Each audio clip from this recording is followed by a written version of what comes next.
Wir sind am Niederfeldsee im Norden von Essen,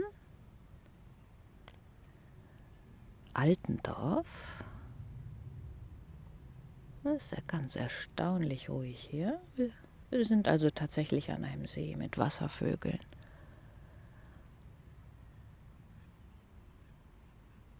Und wir sind hier mit Clarisse Aquala, einer Künstlerin, die, finde ich, sehr interessante Arbeit macht. Und wir möchten sie gerne über ihren Lebensweg befragen und uns bitten, ein bisschen zu erzählen.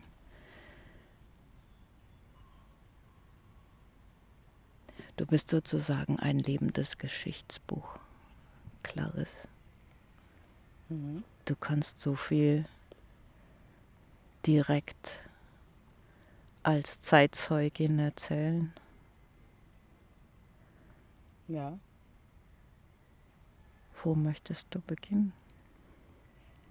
Ja, danke schön. Ich heiße Clarisse Aquala. Habiba Natta ist mein künstlerischer Name. Ich komme aus dem Kongo, Brazzaville. Und ich war Studentin in der DDR. Also ich habe auch DDR kennengelernt. Ich habe in Karl-Marx-Stadt studiert. Heutzutage ist Chemnitz. Ja, also ich habe die DDR gekannt, ne? Und das war eine schöne Zeit. Jetzt lebe ich hier in Essen.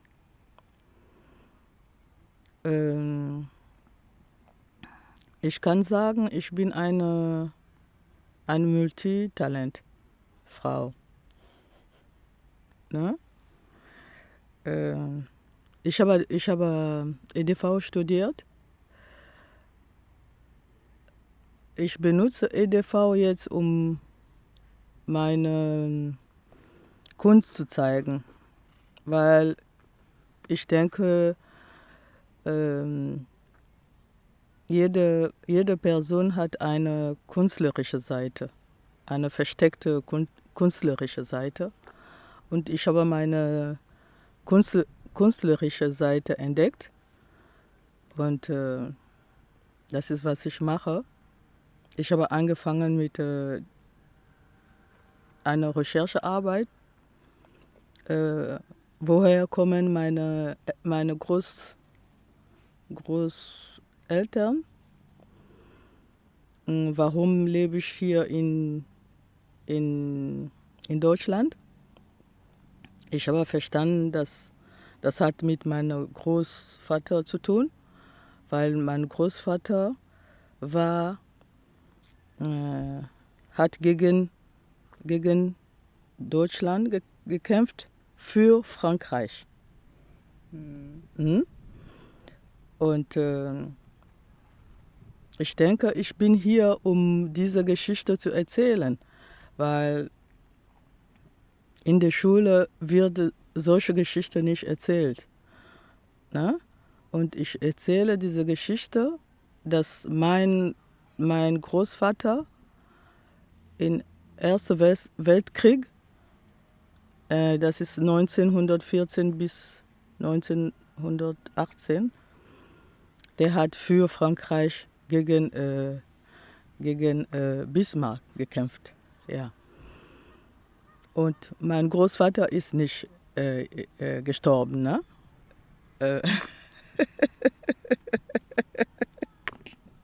Im Krieg gestorben, nein. Ich habe meinen Großvater auch erlebt. Der ist 1977 gestorben und der hat mir selbst die Geschichte erzählt. Ich habe meinen Großvater gefragt, warum er gekämpft hat. Der hat gesagt, erstmal, der war ein Volontär, ne? Freiwilliger. Und der in dieser Zeit, der war ja Franzose, ne? Weil wir waren ja eine französische Kolonie gewesen. Und der hat sich gesehen als Franzose. Und als man gesagt hat, man sucht Leute, die gegen Deutschland kämpft, und der war ein Volontär, weil mein Großvater ist ein Kämpfer. Ne? Und ich habe diese kämpferische Blut in mir, ne? Durch meinen Großvater. Und mein Großonkel, der ist Künstler. Der war ein großer Tänzer, ne? Und der hat sich immer bemalt. Das ist, was ich hier mache. Das kommt von meinem Großonkel, also Okay, ne? Mütterliche Seite. okay, okay. Genau. Und von ihm habe ich dann diese Identität entdeckt. Ne? Ja, ja. Du hast also so, ja, so Punkte im Gesicht, Mhm. aha, Mhm. die auf der Stirn und an den Seiten von den Augen. Genau. Mhm, mhm. Und der hat sich immer so geschminkt. Ne? Okay, Ja, der war ein Hauptling ja. und war auch eine Tänzer, aber nicht irgendeine Tänzer. Der war wirklich charismatisch. Mhm. Und die Europäer, als die in Afrika waren, die Fotografen, die haben ihn immer gefilmt. Ne? Und man hat immer seine Postkarte hier in Europa verkauft. Und eines Tages habe ich im Internet recherchiert, habe ich tatsächlich bei eBay ein Buch gefunden, wo er drin ist. Ne? Und weil ich kannte nur den Titel, ne? Und dann habe ich gesucht, dann habe ich ein Mann aus Bremen hat das dann im Internet bei eBay, ne?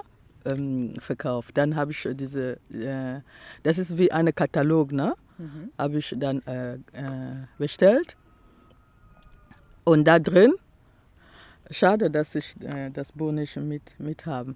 Und das Buch ist er drin, mein Großonkel drin, und er hat seine Geschichte dann erzählt. Ich werde dir das per WhatsApp schicken. Ja. Und als ich das gesehen habe, dann habe ich meiner Tochter gesagt, ja, guck mal, mein Großonkel ist bei eBay. Da sagt Mama, du bist verrückt. Ich habe gesagt, nein, guck. Keiner hat geglaubt, weil die Geschichte erzählt keiner mehr. Ne? Der war sehr, sehr berühmt. Mhm. Man hat wirklich, Interessant. weil seine Stil, seine Fasson, ne, sich zu schminken, Mhm. hat immer die Europäer Interessiert, interessiert. angelockt. Genau. Ne? Ja. Okay. Clarisse, Hm? ich höre immer so gerne auch, wie ist das mit den Frauen? Was sind deine Erinnerungen von Frauen aus der Zeit? Waren Frauen für dich wichtig? Sind Frauen Erinnerungen an Mutter, Großmutter wichtig? Du hast jetzt von Onkel und Großvater erzählt. Wie ist es mit den Frauen? Ähm, Meine Großmutter zum Beispiel, die war auch eine starke Frau, aber nur noch, ich war nicht so interessiert an meiner Großmutter. Also wir hatten keine, ich hätte, wie, ich weiß es nicht. Mhm.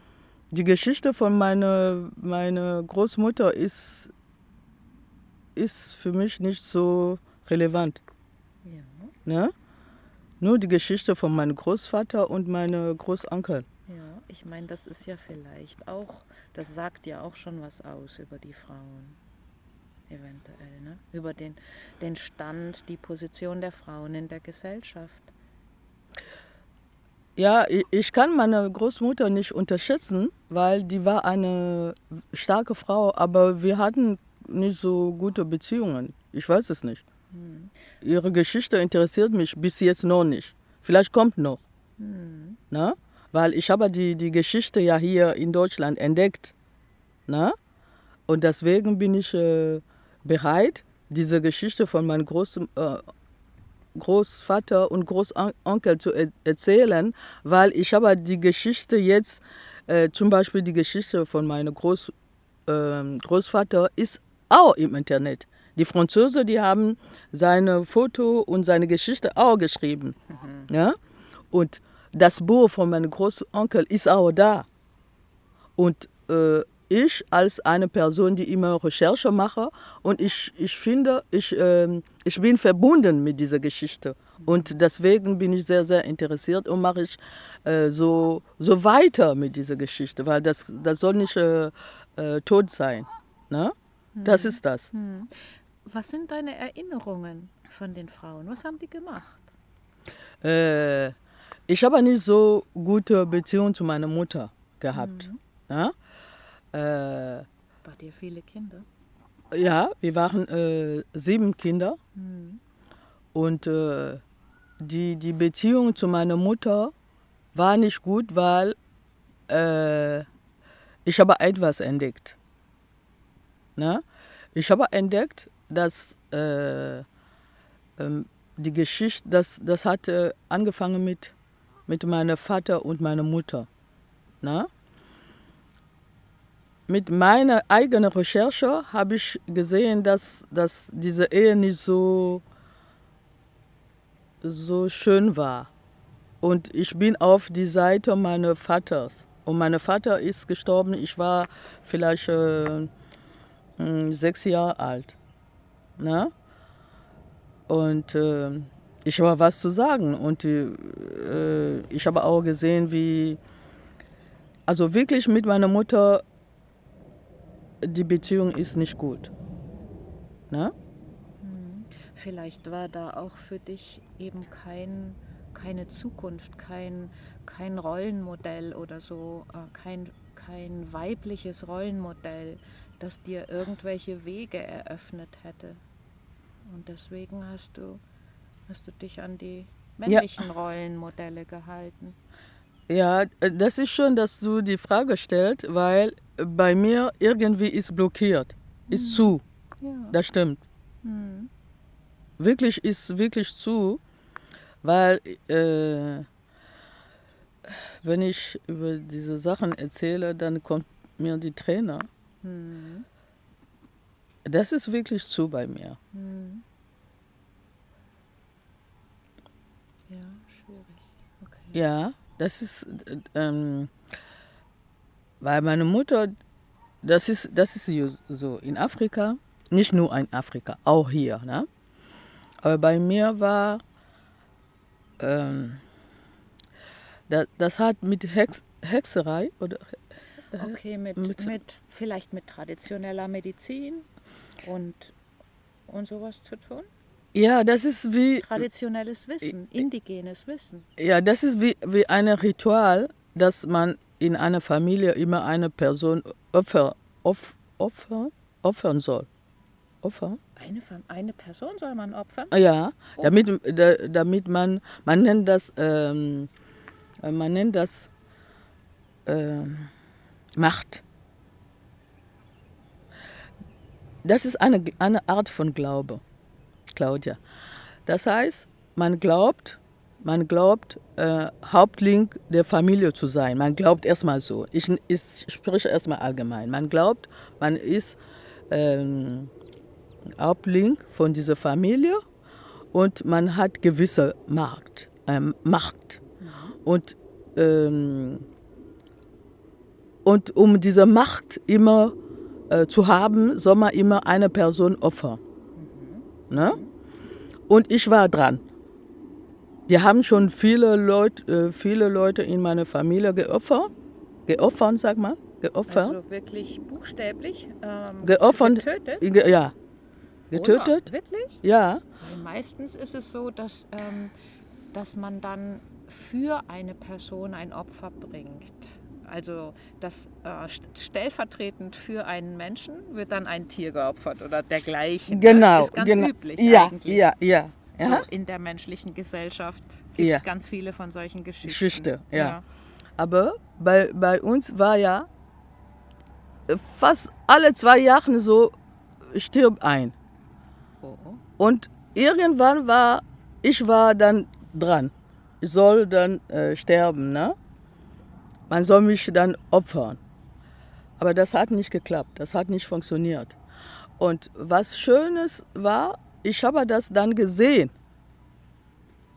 Man hat die Fähigkeiten, solche Sachen zu sehen. Wenn man schläft, man sieht das. Ich habe das gesehen. Und danach habe ich dann gesagt, ich werde euch dann offenbaren. Also ich werde darüber sprechen. Ne? Und dann habe ich auch tatsächlich gemacht. Habe ich auch darüber gesprochen. Ich habe gesagt, ich wohne in Deutschland. Ich habe etwas in Deutschland gelernt, dass wenn man Probleme hat, man soll das offen sprechen. Und jetzt, ich spreche über meine eigene Mutter, weil die möchte mich umbringen, ne? Wegen ihrer Macht sozusagen. Aber ich lasse es nicht zu. Und dann habe ich mich getrennt mit der Familie 15 Jahre lang. Und das hat aber funktioniert, weil dann ich habe mich zurückgezogen in Deutschland und ich hatte mit meiner Mutter nicht mehr zu tun gehabt. Ne? Und danach habe ich dann recherchiert, wer solche Sachen erlebt hat. Ne? Und habe ich einen Mann in der Schweiz, der hat ein Buch geschrieben über diese Geschichte, diese afrikanische Geschichte, wie die Menschen umbringen. Ich habe das Buch auch gekauft.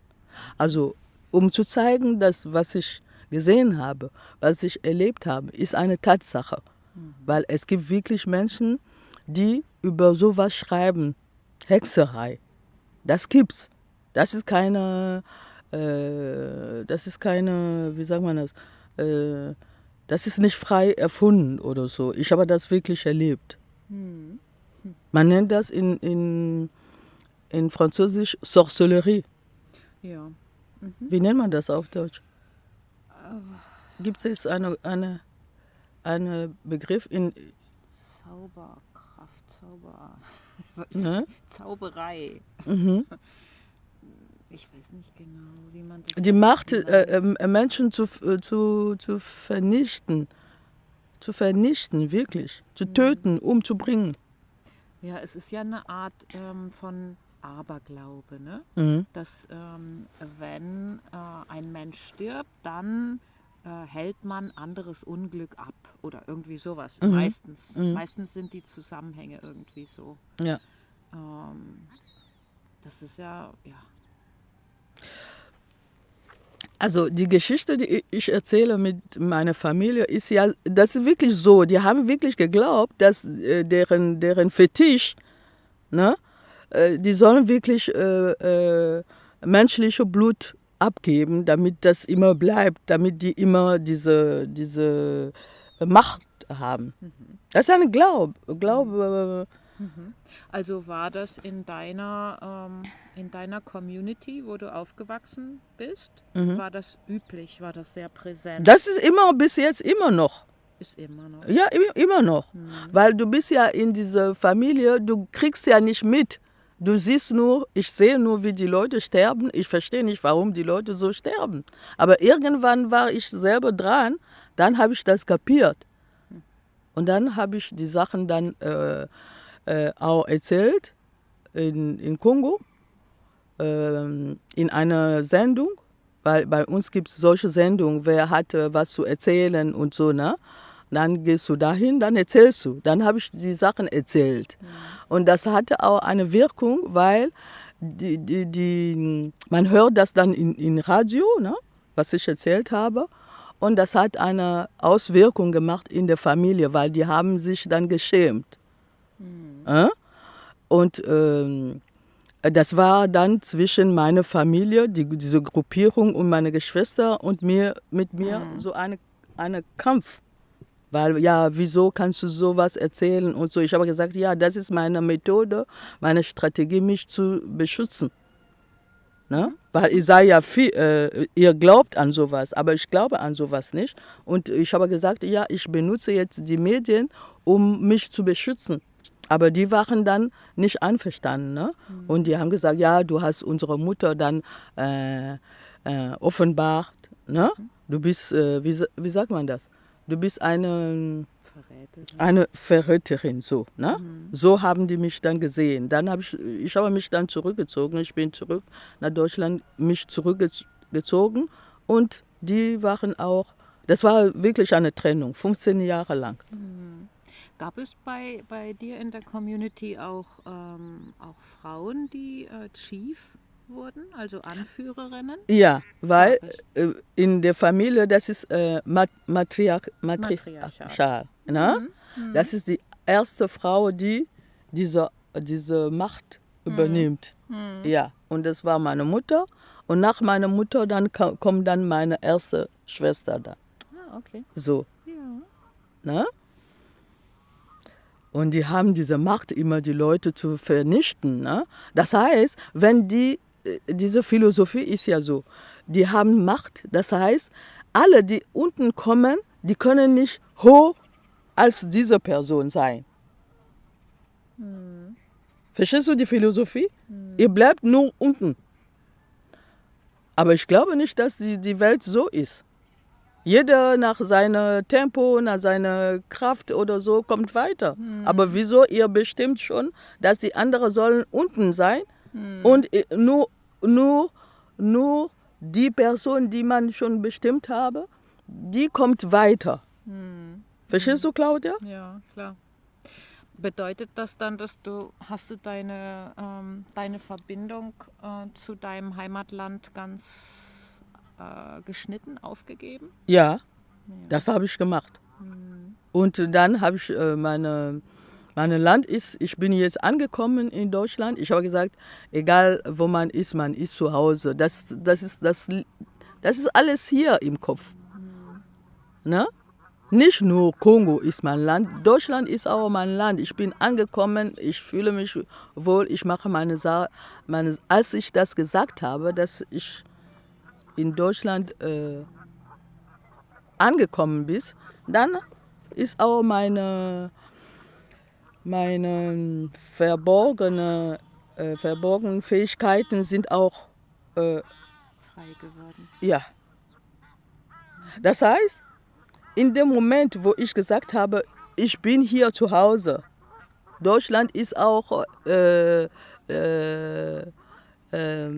hier in Planet Erde, das ist alles, das ist auch Deutschland drin, das ist auch Kongo drin. Also wir sind hier in der Planet Erde, ich bin hier zu Hause, Punkt.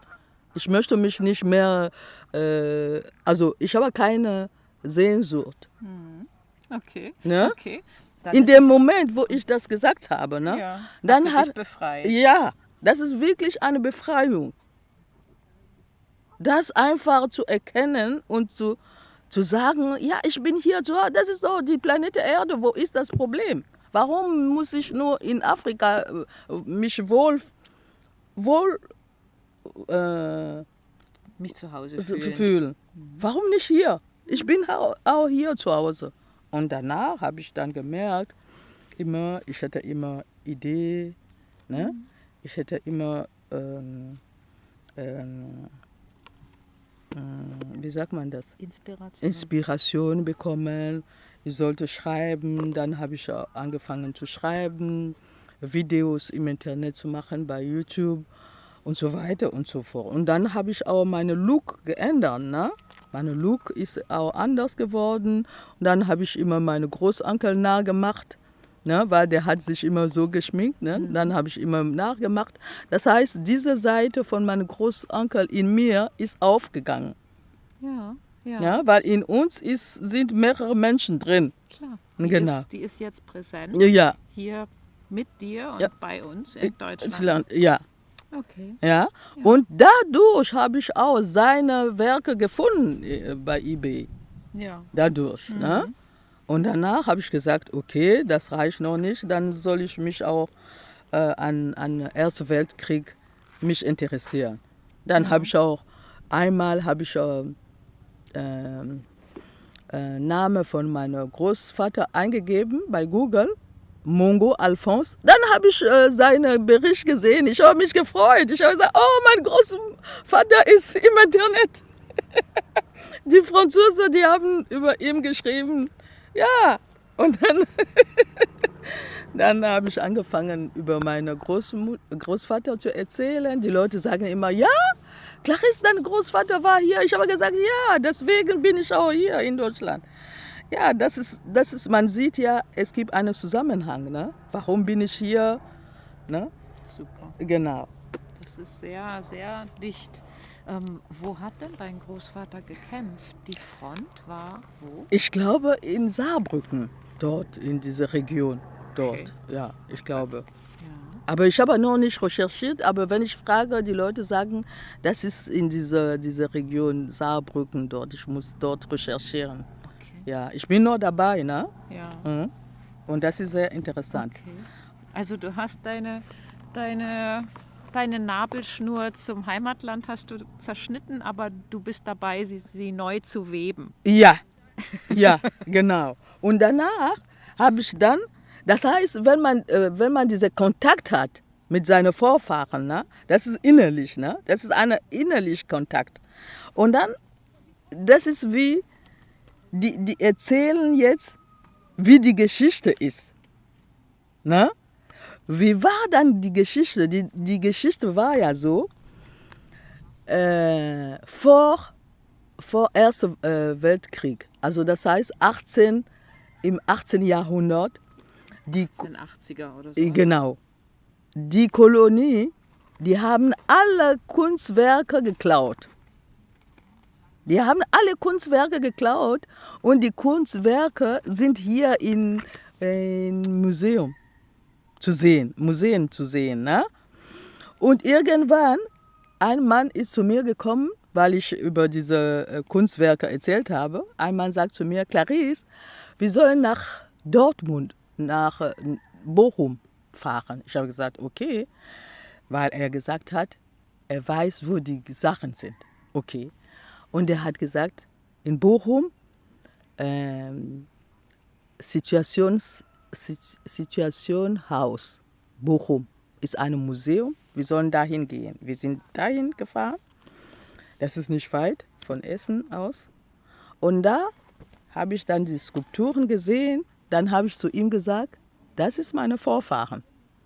Und dann sagt er, wieso? Ich habe gesagt, ja, guck mal die Skarifikation, guck mal die Narben, Gesichtsnarben. Das ist meine Vorfahren. Das heißt, damals, das war unser Pass. Pass kommt ja von Skulpturen. Das heißt, jede Ethniegruppe hat immer seine Skulptur präsentiert. Und immer mit Gesichtsnarben. Und unsere Gesichtsnarben, die sind vertikal. Von oben bis unten, die sind vertikal. Und auf ganze Gesicht verteilt. Ganz beeindruckend wirklich, weil das ist ja wirklich wie gestreift. Ne? Ja. Und die Künstler, die denken, das ist nur Kunst. Ich habe gesagt, nein, mein Großvater, der hatte das. Meine Großmutter, die hatte auch diese Skarifikation auf Gesicht gehabt. Wow. Das ist nicht nur auf Maske, nein. Wir sehen so aus. Also meine vier Großeltern, ja, die hatten diese Skarifikation. Nur 1958, die Colons haben gesagt, stopp mit sowas, weil die haben das als die waren erschrocken. Ja, weil die haben nicht verstanden, warum machen die Afrikaner diese Skarifikation. Das ist, damit man weiß, das ist Ethnie Tio, ne? Ethnie Tio, das ist nicht nur ein Name. Ethnie Tio, T-I-O, bedeutet Leute, die Gesichtsnarben haben. Man nennt die Tio. Ne? Und die leben in einem bestimmten Gebiet. In Kongo, in der Mitte, zentral, in der Mitte. Ja. Ja. Da leben die Tio-Leute, Tio-Menschen, T-I-O. Ne? Ja. Und als Bismarck 1884 Kongo-Konferenz gemacht hat, hat dann Afrika durcheinander verteilt. Na? Was haben die dann gemacht? Die haben dann die Tio-Leute durcheinander gebracht. Das heißt, du kannst einen Tio in Kongo finden, du kannst einen Tio in Kongo, Kinshasa finden, in Angola, in Kamerun, in Senegal. Du kannst in Burkina Faso, in Togo, in Benin finden. Ja, das ist ja ganz oft passiert, ne? Auf Genau. dem afrikanischen Kontinent. Ja, Die Grenzen von den sogenannten modernen Nationen, die haben dann die Völker getrennt. genau. Na?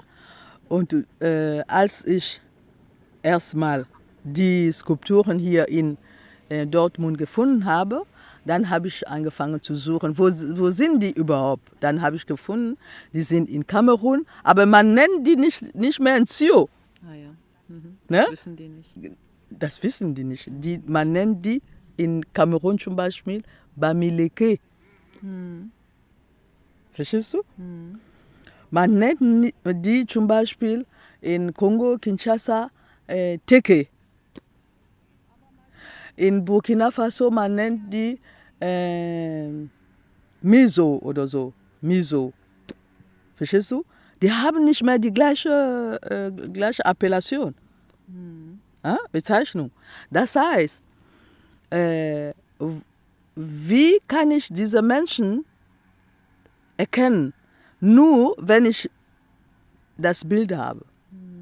Und die sagen, ja, mein Großvater hatte das. Dann weiß ich. Und guckst du dann auch, was ist die Geschichte, wie sind die nach Deutschland gekommen, wer hat die auf welche Weise hier hingebracht? Ach so, nein. Untersuchst du das auch? Nein, weil das hat keinen Sinn. Weil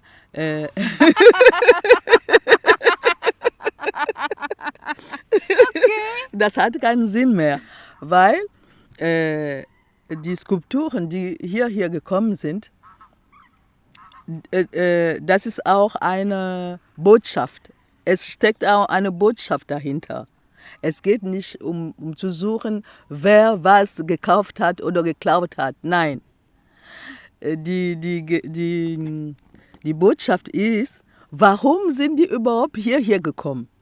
Das ist was ich suche. Warum sind die überhaupt hierher gekommen? Die sind hierher gekommen, man hat die geklaut oder gekauft, weil die Zeit war zu Ende. Das heißt, deren Macht war zu Ende. Deswegen, die sollen woanders gehen. Claudia, diese Maske, die sind Götter. Wie Buddha, die sind Götter. Das heißt, die bestimmen selbst. Und das ist, was die Leute nicht wissen. Die sehen das als Skulptur, das steht im Museum, aber ich sehe die anders. Ich frage, warum seid ihr hierher gekommen? Ich spreche mit diesen Göttern. Und dann sagen die, weil die Zeit war. Das heißt, die Zeit, guck mal, alle Zivilisation hat immer eine bestimmte Zeit. Und wenn die Zeit ist, die bestimmen, wir gehen woanders. So ist das. Und als ich das verstanden habe, dann habe ich meine innere Ruhe wiedergefunden. Habe ich gesagt, siehst du, ich bin zu Hause, weil die Sachen sind ja hier. Verstehst du? Das heißt, bei mir ist eine gewisse Ignoranz weg. Weil das hat ja keinen Sinn. Warum sollen die nur in Afrika bleiben? Weil wir bestimmen nicht. Die bestimmen. Das ist umgekehrt. Wir sollen die Sachen umgekehrt sehen. Und wenn die bestimmen, die sollen jetzt nach Deutschland oder nach Asien, dann gehen die auch. Und jetzt, das ist meine Geschichte und das ist meine Sichtweise. Das heißt, wenn ich die Sachen als die Kunstsache als Götter sehe, dann kann ich mit diesen Göttern reden, Fragen stellen und danach kriege ich Antwort und dann habe ich meine innere Ruhe. Aber sind die denn in einem Museum gut aufgehoben? Ja, ich denke schon. Weil die haben selber gewollt, ja, da zu sein. Weil die kommunizieren. Ja, die kommunizieren, ja. Ja. Die kommunizieren dann durch die Museumspädagogen? Und die machen schlaue Führungen und die stecken wir uns dann mit Kopfhörer in die Ohren und lassen uns erzählen. Aber was die kommunizieren, kriegen die Museum nicht mit. Weil die sehen diese Kunstsachen nicht als Götter, die sehen die als Skulptur. Verstehst du?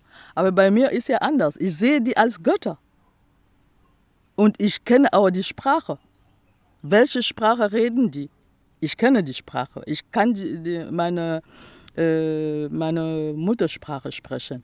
Und dadurch wir kommunizieren. Verstehst du, was ich meine? Das heißt, die Kuratoren, die wissen gar nicht, dass das Götter sind. Nee, das wissen die nicht. Ja, die sehen die Skulpturen als Skulpturen. Ja. Und als ich einmal war, ich weiß nicht mit wem habe ich geredet, die sagen, oh, das ist Kunst. Ich habe gesagt, nein, das ist echt. Auch mein Großvater hatte das. Er sagte, ja. Ich habe gesagt, ja, siehst du. Genau. Aber das heißt also, diese Götter haben ja dann nicht viel Macht. Nur die Macht, die du ihnen verleihst, wenn du dich als Medium anbietest. Die suchen mich aus, nicht umgekehrt. Ich habe die nicht ausgesucht, die suchen mich aus. Ich bin deren Vertreter, die laut sprechen kann. Die haben mich ausgesucht. So sehe ich die Sachen. So habe ich die verstanden. Auch der Mann, der zu mir gekommen ist, hat gesagt, Clarisse, ich weiß, wo die Sachen sind. Die haben ihn kontaktiert und der hat mich dann kontaktiert. Wir sind dann da gefahren. Und als wir am Tag, wo wir nach Bochum gefahren sind, das hat schon angefangen zu regnen. Und sagt der Mann, oh Clarisse, es regnet, das ist nicht schön. Ich habe gesagt, nein, das ist ein Zeichen, dass du zu mir, das ist ein Zeichen, weil die sind Wassergötter. Ist ein Segen. Regen ist Segen. Genau, die sind Wassergötter und die müssen ein Zeichen geben, dass die mit uns sind. Und deswegen regnet es sich. Und dann sagt er, ja? Ich habe gesagt, ja. Ja, das ist ja ein ganz dichtes Netzwerk von Beziehungen. Ja. Wahrscheinlich war dieser Mann, der dich angesprochen hat, wahrscheinlich auch schon von dir sensibilisiert, weil du ihm davon erzählt hattest. Genau. Siehst du? Ja, ja. Und dann verdichtet sich das und dann kommt so etwas dabei raus. Ja, Schon? ja. Ja. Und die ganze Zeit, wo wir dort waren in Bochum, das hat nur geregnet. Ich habe gesagt, das ist gut so, weil ich verstehe diese Sprache. Ne?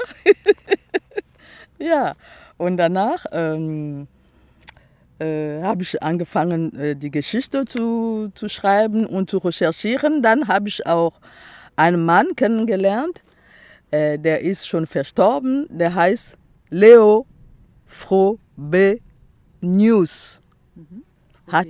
Der hat ein Institut hier in Frankfurt am Main. Und der hat so ein Buch geschrieben über, das ist, was er immer gemacht hat. Der hat so eine Ausstellungen gemacht über diese Zio-Menschen. Okay. Ne? Und der sagt, diese Zio-Menschen, das ist diese Menschen, die in Atlantis waren. Dieser verlorene Kontinent. Was man sich so zwischen Afrika und den amerikanischen Kontinenten vorstellt. Genau. Was in der Kontinentalverschiebung dann irgendwie versunken ist. Genau. Und Leo Frobenius, das ist derjenige, der hier in Deutschland immer gesagt hat, oh Leute, langsam, langsam, ihr kennt diese Kontinente nicht. Die haben so viele Sachen, ne? Ihr sollt diese Kontinente nicht unterschätzen. Aber der hat viele Probleme bekommen, ne? Mit dieser politischen Macht hier. Ne? Kolonialismus. Ja, genau. Ja. Weil der war immer dagegen, weil der war ja in Afrika und der hatte viele Sachen gesehen. Ne? Zum Beispiel diese Zio-Menschen. Diese Zio-Menschen, das ist Menschen, die zum Beispiel die Pharaonen Wissen gebracht haben. Die waren vor Pharaon, Ägypten. Und die haben Wissen da gebracht. Die waren keine Kämpfer, die waren Zivilisateur. Wie sagt man Zivilisator? Zivilisatoren, Doch, ja, ne? die haben Kultur gebracht. Bracht, genau. Okay. Und die haben die Kultur bei Pharaon gebracht. Ja. Und Leo Frobenius hat viel über diese Zio-Menschen geschrieben. Und ich habe viel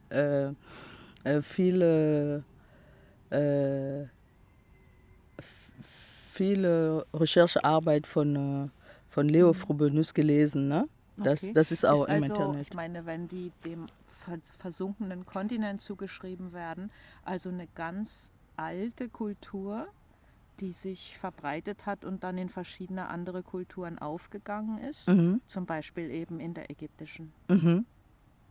Ja, interessant, okay. Und damals... Vielleicht sind wir ja alle Zio. Ja, warum? Das ist wirklich so. Warum? Weil die waren Wassergötter. Ja? Und Wasser in meiner Muttersprache ist Ansa. Ansa. Und wenn ich höre, die Berbere, die sagen, deren Götter war Ansa. Na, sage ich ja. Weil das hat auch mit unserer Planete zu tun. Unsere Planete war noch nicht so groß wie jetzt.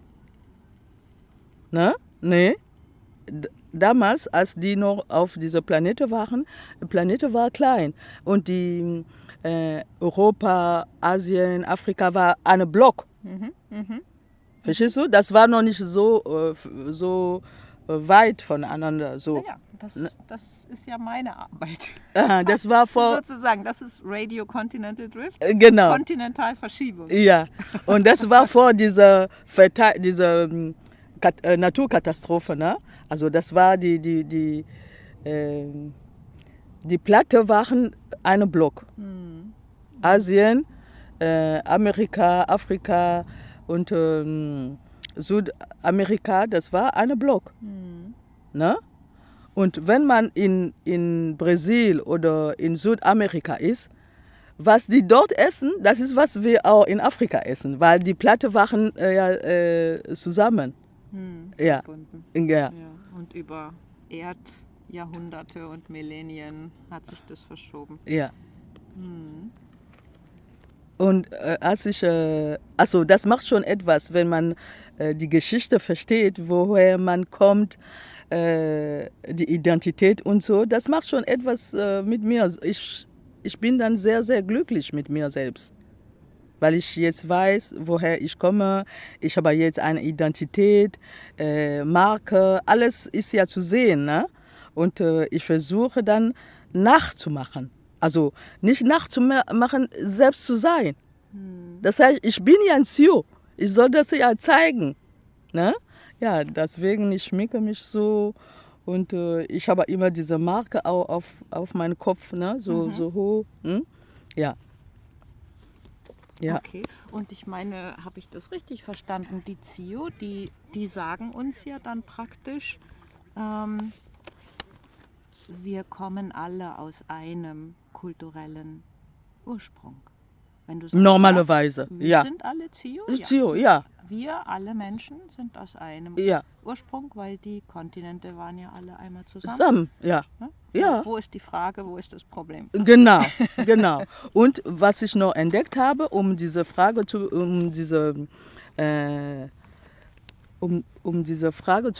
beantworten, zu bestätigen, ich habe tatsächlich in China Zio-Leute gesehen, die auch diese Skarifikation haben. In China, in Birma. In Birma, Okay. na? Ja. Da sind die, ich schicke dir das per WhatsApp, du siehst die in Birma, die sind dort. Ja, Bis jetzt. Ich glaube, mit ich habe sowas auch schon mal gesehen. Ja. In Birma, ja. Die sind immer noch da.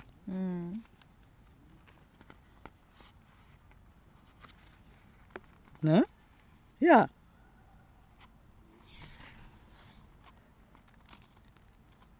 Willst du uns mal ein bisschen von deiner Studienzeit in der DDR erzählen? Ja, willst Ja. du das hören? Ja, das ist etwas, wovon ich sehr wenig weiß. Das stimmt. Guck mal, weil ich bin aus Deutschland weggegangen 1989.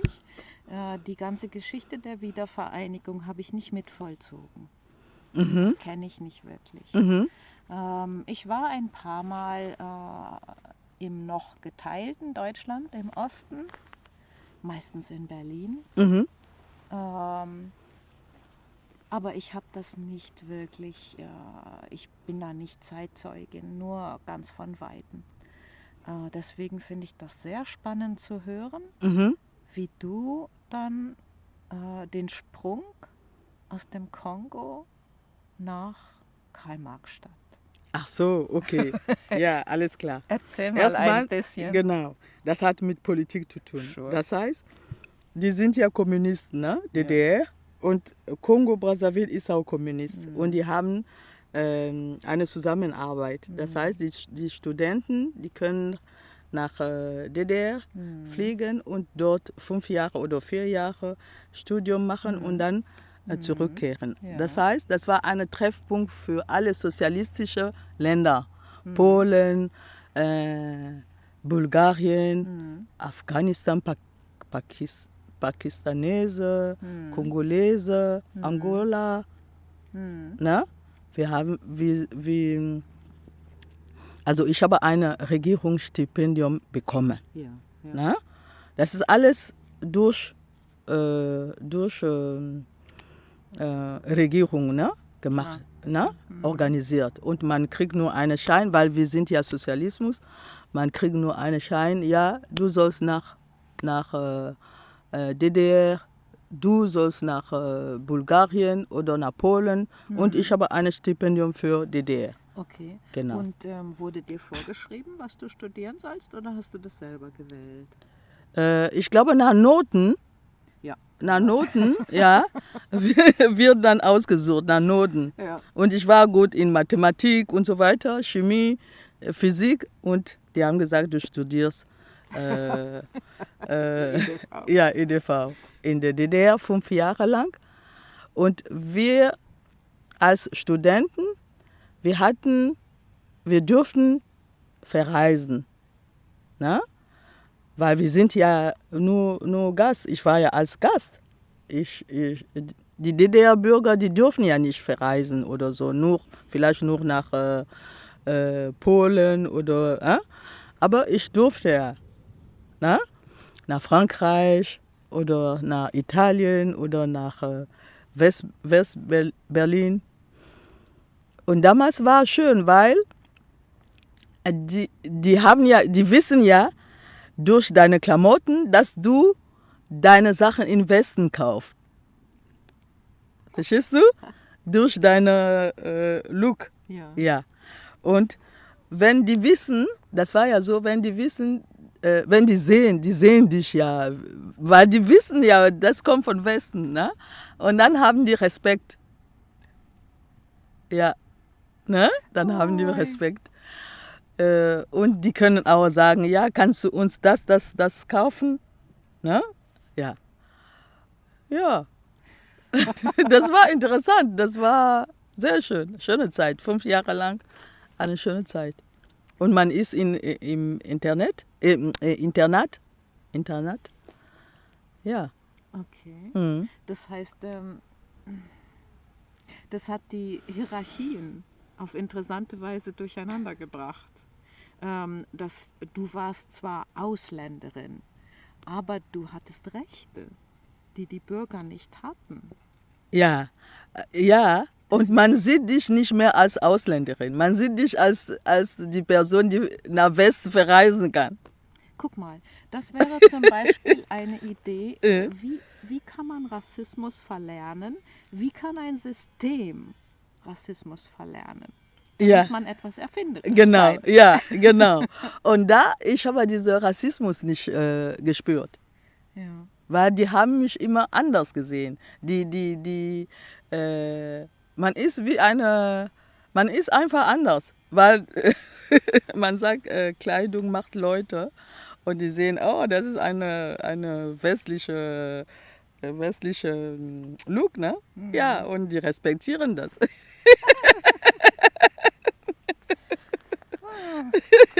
Funny. Okay, sure. Ja. Right. Mhm. Okay. Gibt es sonst noch was du aus der Zeit erzählen möchtest? Aus deiner Studentenzeit? Ja, ich fand, dass die Leute sehr, sehr nett waren. Du warst wahrscheinlich in einem sehr multikulturellen Ja, ja. Milieu. Milieu, Ne? ja. Weil Das du hast ist, gesagt Internat. ja, das ist wirklich international Milieu, ja. Ja, Das ist natürlich definitiv. prägend. Ja, Ne? ja, Hm. ja. Weil im Internet, ihr habt alles, ne? Auch Disco, ne? Hm. Die Deutsche am Wochenende, die fahren ja zurück nach Hause, aber wir bleiben da. Wir Ausländer, wir bleiben da, wir organisieren unsere Ausflüge oder Partys und so weiter und so fort. Und ich bin auch mitgefahren mit Kollegen, die gesagt haben, ja, du kannst mit uns fahren nach Hause und so. Das war auch machbar. Mhm. Und war das auch so sehr, die Hierarchie zwischen den Geschlechtern, war die auch aufgehoben? Frauen und Männer? War das auch recht egalitär, gleich? Ja. Ja, in unserem Milieu, doch.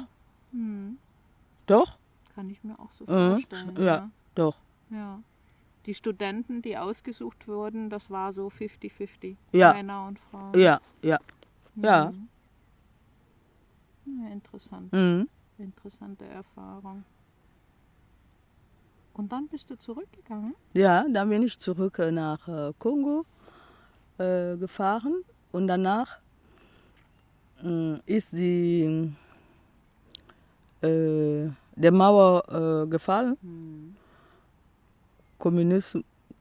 Kommunismus ist zu Ende und unsere Kongo hatte auch Verträge mit Deutschland, mit Bundesdeutschland gehabt. Okay. Ne? Aber die deutsche Sprache sprechen, die können eine Weiterbildung in Bundesrepublik machen. Und die haben mich ja ausgesucht, weil ich schon die deutsche Sprache kannte. Die haben nur Leute gesucht, die deutsche Sprache kannten, weil das war eine Weiterbildung für 2 Jahre. Das war billige Fachkräfte einkaufen. Und dann bin ich auch gekommen und dann bin ich geblieben. Ja. Hast du gute Arbeit bekommen? Ja, ich war dann in Dortmund, in Köln, in Saarbrücken, in Augsburg und dann bin ich in Essen gelandet. Immer in deinem Feld, in EDV Ja. unterwegs? Ja. Wow, da hast du viele Erfahrungen Ja. gesammelt. Und jetzt mache ich nur noch Kunst und Recherchearbeit über diese Zio-Menschen, ne? Wer die waren und so. Ich sammle dann deren Geschichte, Toll. wo die sind und so weiter. Ja. Und das ist sehr interessant. Zum Beispiel, diese Skulptur, die sind in England, British Museum in England. Ja. Ja, das ist ein Film in YouTube. Kann man auch gucken, wie die Zio-Leute erklären, wer die sind. Zum Beispiel in Museen, man studiert deren Geschichte. Ne? Ja, das ist tolle Skulptur, das heißt tolle Geschichte. Das heißt, Skulpturen bedeutet Bibliothek. Ne? Also für mich, Bibliothek, das ist nicht wie jetzt Bibliothek, das ist Bücher mit viele Bücher, ne? Ein Haus mit vielen Büchern, aber für mich Bibliothek, das ist Skulpturen. Wenn ich so eine Skulptur sehe, ich habe eine Kommunikation. Ich lese, was dahinter steckt. Ne? Mhm. Das ist für mich Bibliothek.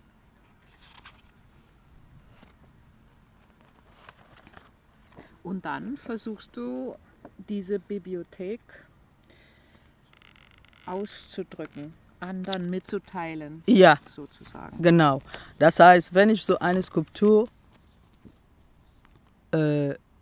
sehe, ich versuche, die Botschaft dahinter zu lesen und zu schreiben oder zu erzählen.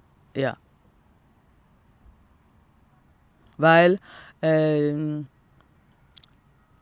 unsere Tradition oder unsere Weltanschauung, wenn ich sage unsere, das heißt Zio-Weltanschauung war anders, war nicht wie jetzt in Europa. Weil die Skulpturen gehören nicht zu Museen. Aber die haben Museen ja gemacht, weil die Skulpturen da sind. Ne? Aber im Prinzip, unsere Bibliothek, das ist diese Skulptur. Durch diese Skulptur können wir lesen, wie war die Geschichte, was haben die hinterlassen, was sind die Orakel. Was sind die Orakel? Ja. Und das ist alles drin in diese Skulpturen. Und jetzt, was die Europäer zum Beispiel, wo die Skulpturen in Museen haben und die verstehen nicht, was ist die Sprache, das ist auch eine Blockade für alle Menschen. Weil wir sehen nur die Seite, wo wir Geld Antritt bekommen. Ne? Aber was ist die Botschaft? Die muss uns jemand übersetzen. Genau. Und das ist, was fehlt. Aber guck mal die Diskussion, Claudia. Die Diskussion ist immer, ja, sollen die Sachen zurück? Das geht ja gar nicht, dass die zurückgehen. Was ist die Botschaft? Weil die sind da, die sprechen, die reden. Die haben was zu sagen. Wir sollen nur die richtigen Menschen finden, die in Kontakt zu diesen Skulpturen treten können. Und danach, um unsere Planete weiterzubringen. Weil alles ist da drin. Geschichte, Vorgeschichte, Geschichte und Orakel. Das ist alles drin. Man soll die nicht sehen als schwarz. Man soll die sehen als Menschen, die für Entwicklung da sind. Als unsere Ahnen. Ja.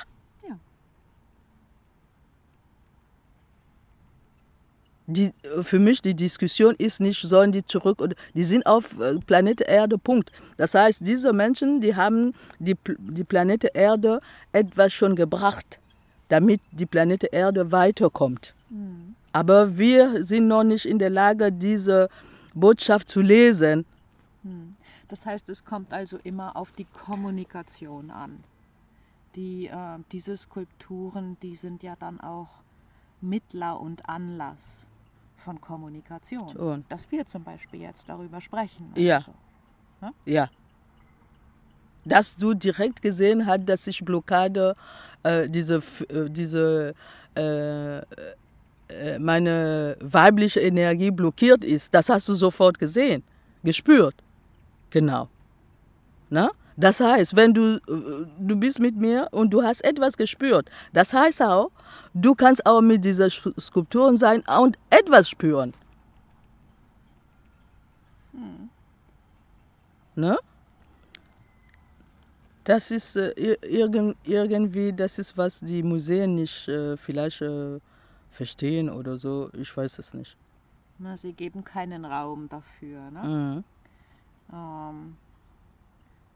Weil ja, so ein Raum ist eben nicht kommerziell nutzbar. Daher von weniger Interesse. Ja, genau. Ja. Aber wir können ja daran arbeiten, das umzudrehen. Und die Person, die zum Beispiel diese Skulpturen verstanden hat, die Masken verstanden hat, das ist Picasso. Picasso, der hatte Zugang zu diesen Skulpturen bekommen. Picasso. Weil Picasso 1910 hat er Zugang bekommen zu dieser Skulptur. Die Skulpturen, die Masken, die Skulpturen, die haben zu ihm geredet und dann hat er diese Mademoiselle d'Avignon bemalt. Ne? Siehst du, kennst du diese Mademoiselle d'Avignon? Ja. Siehst du die Maske, die afrikanische Maske, das ist da 1910, wo er Zugang hatte. Hat er gesehen, oh, so ist die Welt, muss man Zugang haben, um diese Welt kennenzulernen. Ja, und das ist, was Picasso kennengelernt hat. Ja. Ja, und wahrscheinlich, ich habe es jetzt nicht im Kopf, aber einige andere Künstler auch noch, ne? Die diesen Zugang für sich erschlossen haben.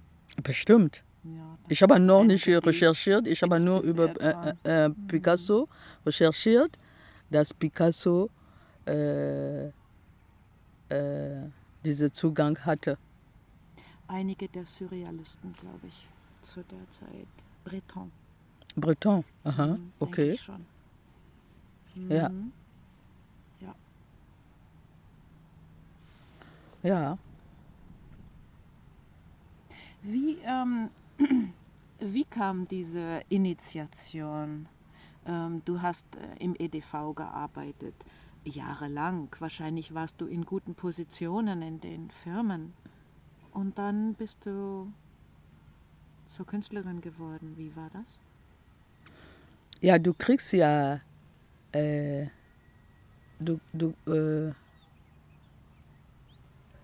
diese Transformation kommt immer, wenn ich schlafe. Für jeden Menschen ist anders, ne? Bei mir ist ja, wenn ich schlafe, dann ich höre dann. Kann ich sehr gut verstehen. Genau. Es gibt Leute, die hören Sachen, die sagen, ach, das ist nur ein Traum. Aber ich glaube an, was ich höre, wenn ich schlafe. Ne? Und ich notiere immer alles, was ich höre oder sehe. Ich nehme das ernst. So soll man das verstehen. Viele Menschen hören Sachen oder sehen Sachen, die nehmen das nicht ernst, weil die glauben nicht an Träume. Und für mich, wenn ich schlafe, ich höre Sachen, ich sehe Sachen, ich schreibe alles auf. Ich verfolge das. Und es gibt immer ein Ergebnis. Und dann sage ich, die Götter, die reden, wenn wir schlafen. Wir sehen die. Aber wir wollen das nicht wahrhaben, weil wir andere Interesse haben, verfolgen. Genau, ja. Ne? Genau. Ich denke, wir denken immer, wenn ich meine Wäsche wasche und meine Wohnung putze, dann bin ich aktiv. Ja. Und wenn ich schlafe und mich irgendwie ausruhe, bin ich nicht aktiv. Nein, genau. Ich bin aktiv. Ja. Genau. Ja. Das ist das. Wenn man das versteht, dann kriegt man Zugang. Ja. Und es gibt auch Menschen, die haben Angst, deren Sachen zu erzählen, weil die haben Angst, ausgeschlossen zu sein. Ne? Dass die anderen sagen, oh, die ist ja verrückt. Genau. Oder, ne? Die stempeln die andere, oh, die ist verrückt. Ne? Die ist nicht wie die andere. Ne? Aber in der Realität, wir sind auch nicht, wir sind unikat in der Realität. Alle. Alle, wir sind unikat. Aber einige trauen sich nicht. Und ich lebe meine Unikat. Ne? Genau. Ja, diese Seite in mir habe ich entdeckt und ich bin offen und ich erzähle. Ja, ich habe keine Barriere mehr. Ne? Schön. Ja, und man soll auch selber suchen die Leute, die wirklich oder diese Sachen verstehen können. Nicht an jeder soll man diese Sachen erzählen, weil die werden sagen, ach, die Verrückte oder sowas, ne? Ja. So. Und deine Kinder, Clarisse? Ja, ich habe 3 Kinder und eine ist auch eine Künstlerin, die schreibt viel. Ja, Schön. wenn du sagst, du willst auch ein Interview mit ihr machen, ich werde dich Gerne. die fragen. Ja, Ja, gerne. Sicher. ja, weil die schreibt viel. Das können wir gerne machen. Ja. Frag sie, ob die das möchte. Nee, du sollst die fragen. Ich gebe, Okay. weil Ist ihre Sache. genau, ist ihre Sache, weil wir sind Künstlerin. Wir respektieren uns gegenseitig, ne? Schön. Und du kannst einfach sagen, ich habe von Clarisse deine E-Mail-Adresse bekommen. Schön. Mhm. Klar. Ne? Klar. Ja. Ja, und dann kann die selber erzählen. Das ist auch eine gute Sache, weil wenn die etwas erzählt, dann das ist für mich auch eine gute Therapie. Glaube ich. Ne? Weil ich bin immer noch dabei, meine Blockade zu bearbeiten. Ne? Und das ist auch gut, wenn die etwas erzählt, wo ich sage, oh, ich kannte das nicht. Vielleicht tut mir auch das auch gut. Ne? Also positiv oder negativ macht nicht. Ja. Aber Hauptsache, wir kommen vorwärts. Ne? Ja. Schön. Ne?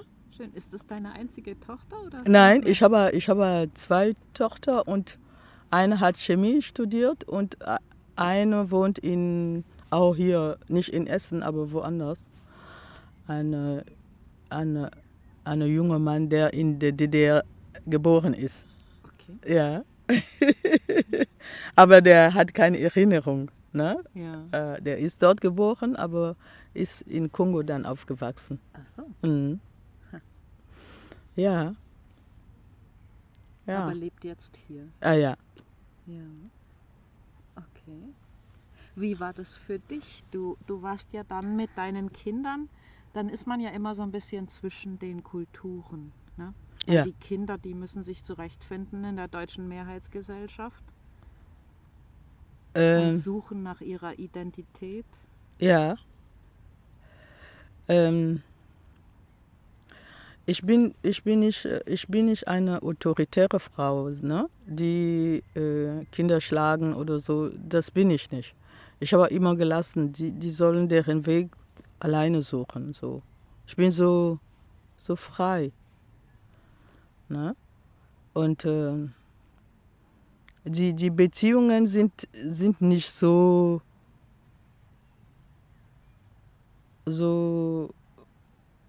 fluid,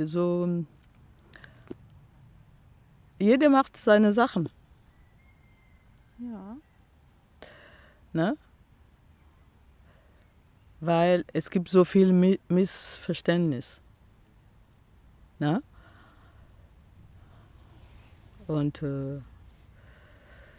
ja, Schön, das irgendwann kommen wir es zusammen. irgendwann. Aber muss man Zeit lassen, damit die Leute auch vorwärts kommen, ne?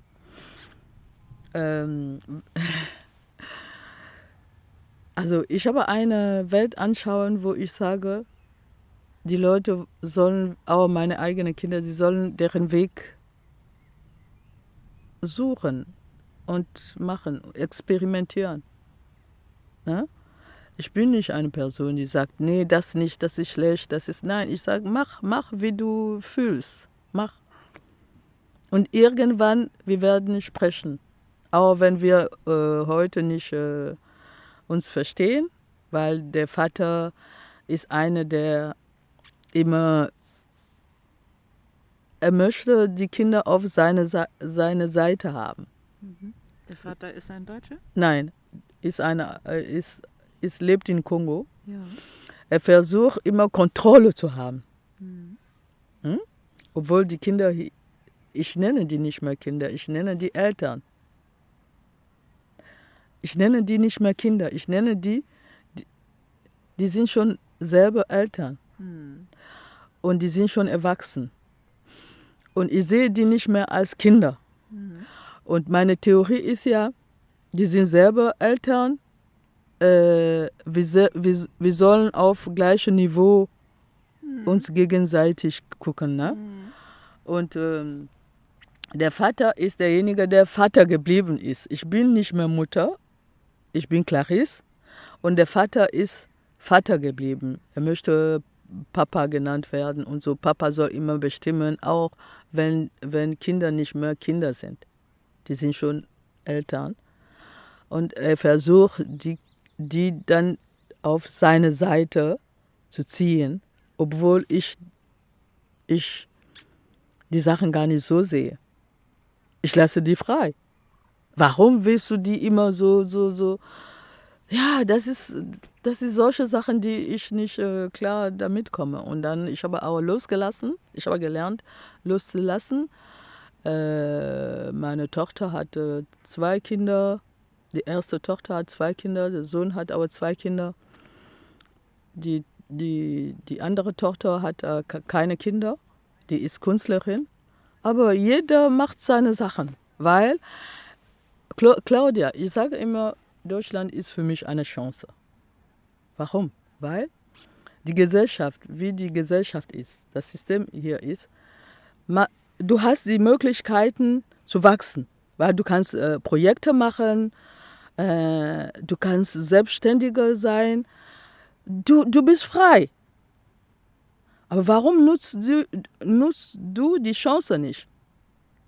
Also, wenn du Probleme hast, kannst du zur Administration gehen und deine Probleme regeln und so weiter und so fort. Du sollst das nur verstehen. Wie funktioniert das System hier? Na? Wir sind nicht in Afrika, aber ich glaube, das Problem ist ja, die Leute sind noch nicht angekommen. Die sind noch nicht angekommen, wo die sind. Das ist das Problem. Wir sind in einer Gesellschaft von Migranten. Wir sind leider noch nicht angekommen. Nein. Wir sind zwar Deutsche, aber sind noch nicht angekommen. Und deswegen, die haben Schwierigkeiten, hier zum Beispiel deren Platz zu suchen, weil die denken, eine Person soll die lieben und so weiter. Ja, du bist schön. Oder die haben einen Mangel. Also für mich, du hast alles in dir selbst.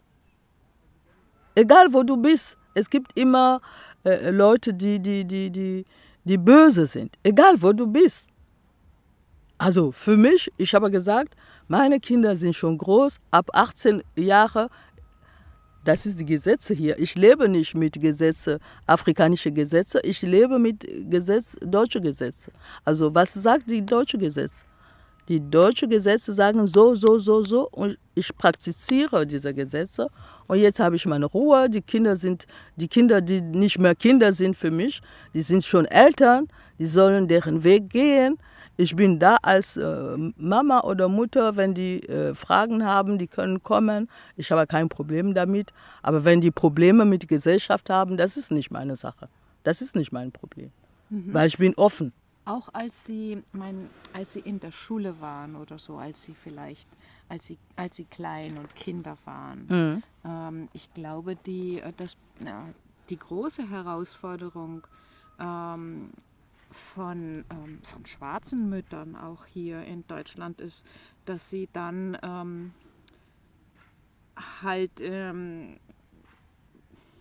wie soll man das beschreiben? Sie leiden mit ihren Kindern, weil die Kinder vielleicht diskriminiert werden. Ja klar, aber oder so. Und dann versuchen sie zu vermitteln. Ne? Das ist eine große Herausforderung. Claudia, ich habe die Welt immer anders gesehen. Ich habe nicht gesehen, wie die Leute mich gucken oder wie die Leute über mich reden. Das interessiert mich nicht, weil ich sage immer, ich bin nicht, was die Leute sagen. Ich bin das nicht. Ich habe doch nicht die Fähigkeiten zu sagen, Claudia, hör auf zu sehen, was du siehst. Ich habe diese Fähigkeiten nicht. Ich kann dich nicht sagen, du sollst wie mich sehen. Nein, ich bin nicht verantwortlich, was du denkst. Interessiert mich nicht. Du kannst denken, was du willst. Was mich interessiert, ist, was ich denke über mich selbst. Das ist das, Claudia. Was denkst du über Clarisse? Clarisse, was denkst du über Clarisse? Das ist das, was wichtig für mich ist. Weil die Leute, die werden immer etwas negativ sehen, egal was du machst. Also ich habe keine Zeit, mich da zu quälen, mit was die anderen denken über mich. Soweit verstehe ich das sehr gut, Clarisse. Aber wenn Kinder dazukommen, Ja, dann wird die Sache komplexer. Genau, eben, das ist ja das. Und das ist, was ich auch erlebt habe, weil die noch nicht klar gekommen sind. Alles, was die in der Schule an Probleme bekommen hat, das quält die. Die sind noch nicht weit. Das quält und die denken, ich kann das verhindern oder so. Ich kann das nicht verhindern. Ich kann das nicht verhindern. Aber die sollen das nicht auf mich tun. Ich habe die Gesellschaft nicht getan. Das heißt, ich bin eine Person, wo ich sage, in Deutschland das System ist so gemacht, wenn du Probleme hast, kannst du auch zu Psychologe gehen, zu Psychiater oder Psychologe gehen und Psychologe gehen. Aber ich bin auch da, ich kann auch helfen, begleiten, kann ich. Hast du mit deinen Kindern über solche Dinge zum Beispiel geredet? Ja, weil schon. Ich bin eine Person, die über alles redet. Genau. Verstehst du? Weil das hast du selber als Ermächtigung erfahren. Genau. Na? Ich bin wirklich bereit, über Sachen zu erzählen. Aber die Blockade ist bei dieser Person selbst. Ne? Die Ängste, die Blockade, die haben diese Blockade selbst. Naja, aber bei den Kindern muss man dann eben immer Kinder, ein bisschen helfen, dass sie diese Blockaden überwinden können. Diese Kinder sind nicht mehr Kinder, die sind schon Eltern. Aber irgendwann waren sie Kinder und brauchten diese Brücken, die man ihnen baut, dass sie Wege finden. Ja, ich war auch da. Ich habe auch, was ich gesehen habe, was ich machen konnte, habe ich gemacht. Aber ich bin auch bereit zu sagen, Entschuldigung, damals habe ich die Sachen nicht so verstanden, Claudia, ich entschuldige mich. Ich habe diese Fähigkeiten zu sehen, was ich falsch gemacht habe und mich zu entschuldigen. Ja, das habe ich auch gemacht zu meiner Geschwister. Ich weiß, damals habe ich die Sachen nicht so verstanden, aber jetzt, ich glaube, ist noch nicht zu spät, Entschuldigung zu sagen. Das mache ich auch.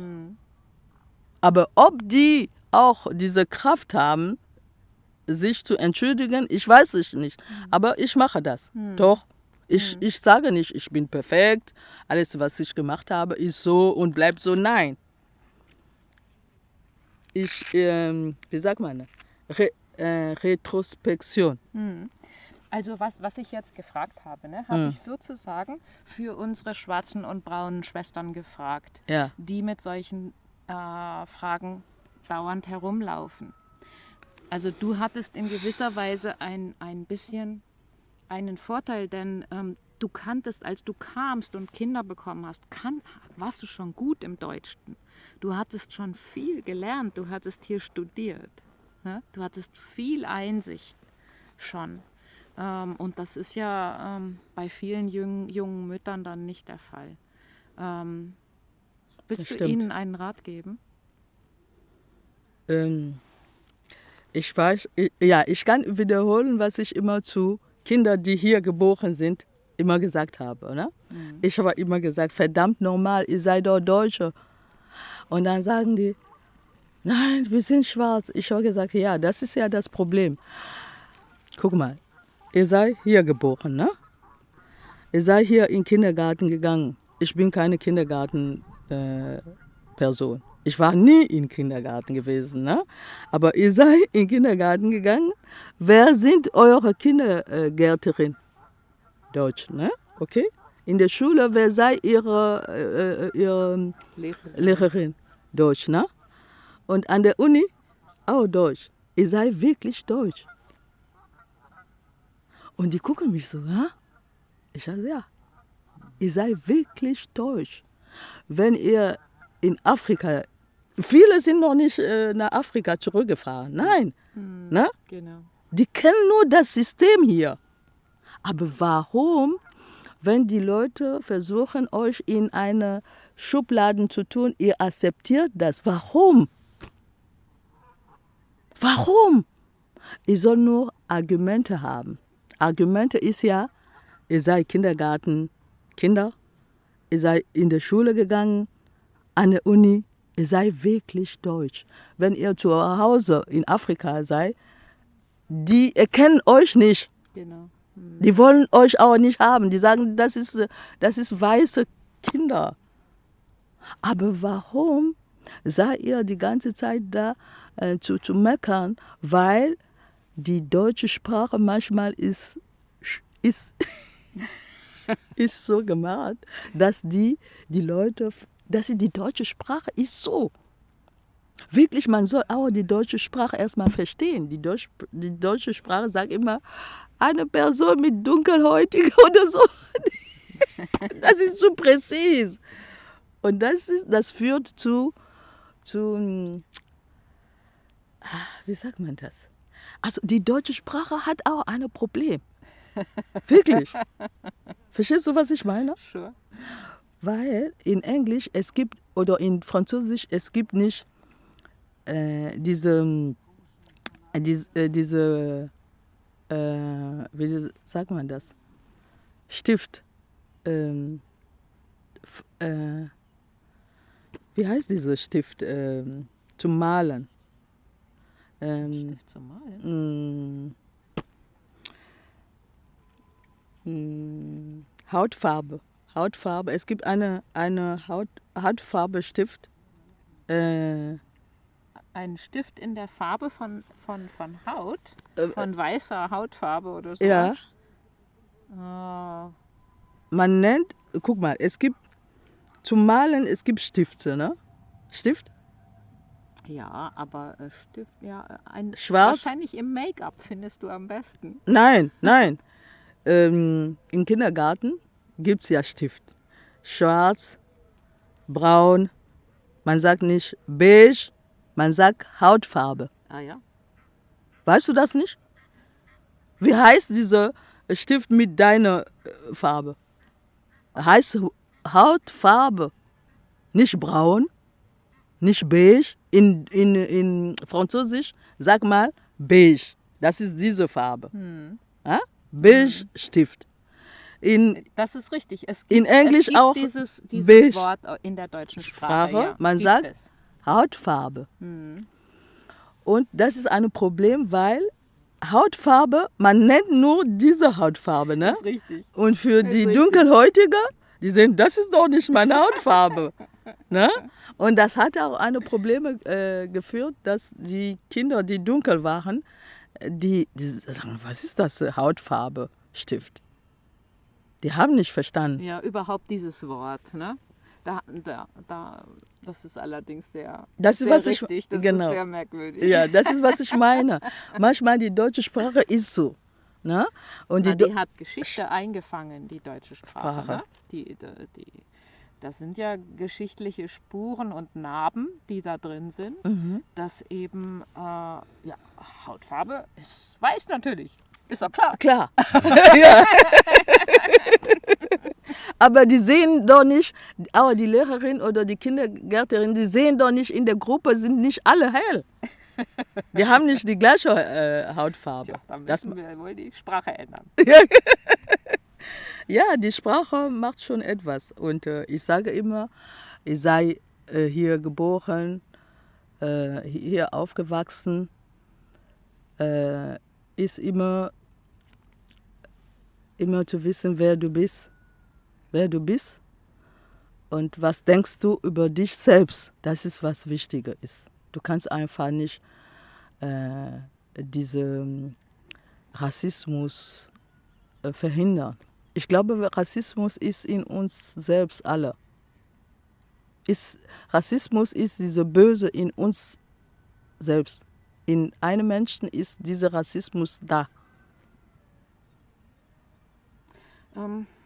dann ist es wahrscheinlich dieser Mechanismus, dass wir gerne das Böse, das in uns selbst ist, ausgrenzen und sagen, die anderen.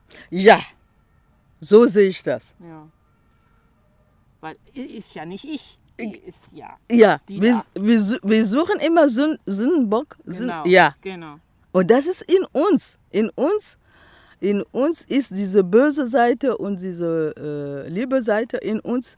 Wir sollen dann diese Böse in uns selber vertreiben. Wir sollen uns kennenlernen. Das ist erstmal das. Nicht immer, was die anderen sagen über dich. Ich versuche, die afrikanischen Menschen, die hier sind, also mit denen so zu reden und zu sagen, hier gibt es wirklich diese Möglichkeiten, weiterzukommen, wenn man will. Na, man kann sein Milieu aussuchen, mit wem kommst du klar. Du kannst das selber aussuchen. Verstehst du? Ja.